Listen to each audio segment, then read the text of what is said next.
بسم اللہ الرحمن الرحیم۔ السلام علیکم ورحمۃ اللہ وبرکاتہ۔ مومنین کرام، شریعت مقدسہ کی طرف سے چند اعمال یا چند عبادات ایسی ہیں کہ جس کے اندر نیت کا ہونا ضروری ہے، جس طرح نماز ہے، روزہ ہے، حج ہے، ان کے اندر نیت کا ہونا ضروری ہے کہ اگر نیت ہوگی تو عمل بھی قبول ہوگا، اگر نیت نہیں ہے تو عمل بھی قبول نہیں ہے۔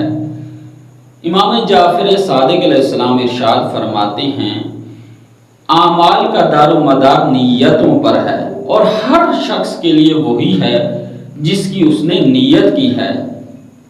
حتیٰ کہ روایات میں آتا ہے کہ نیت تو عمل سے بھی افضل ہے، اور بہت سارے مومنین سوال کرتے ہیں کہ آیا عمل کے لیے نیت کا زبان سے اقرار لینا ضروری ہے یا زبان پر لانا ضروری ہے؟